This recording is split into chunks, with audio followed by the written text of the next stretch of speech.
said, let's carry these grapes for two reasons. The first reason, we might not come back to eat it.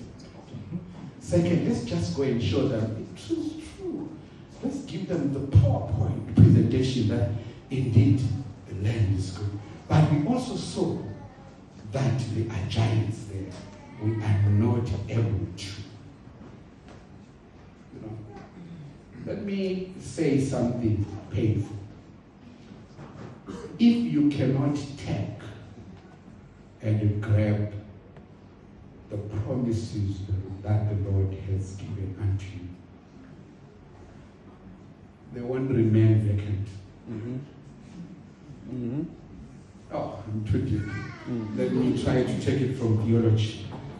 Okay, I am saying, if you do not trust in the Lord on what He can do, whatever He has for you does not remain vacant. Okay, let me bring it to the level of John.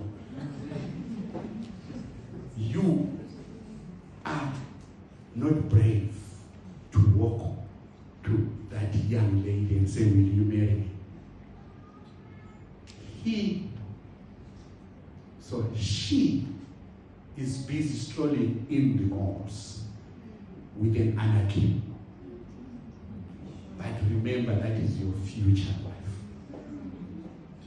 The problem is not her.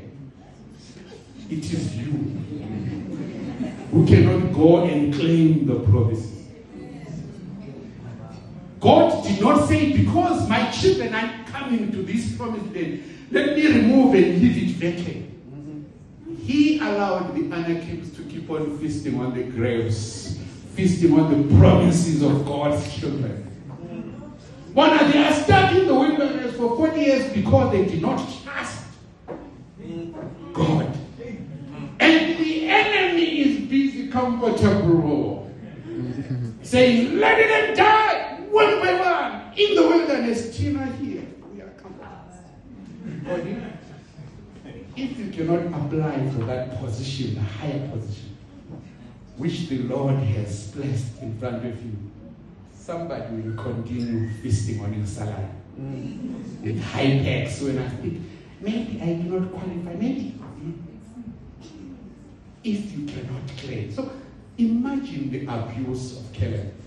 Caleb knows that there is a mountain, knows that the Lord has promised that, but he sits in the wilderness for 40 years because of communal choices.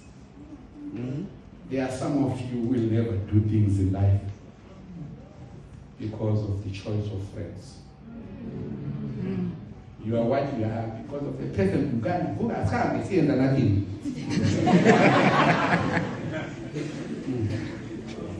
You are what you are. Some of the mistakes you have made in life are purely because of your association.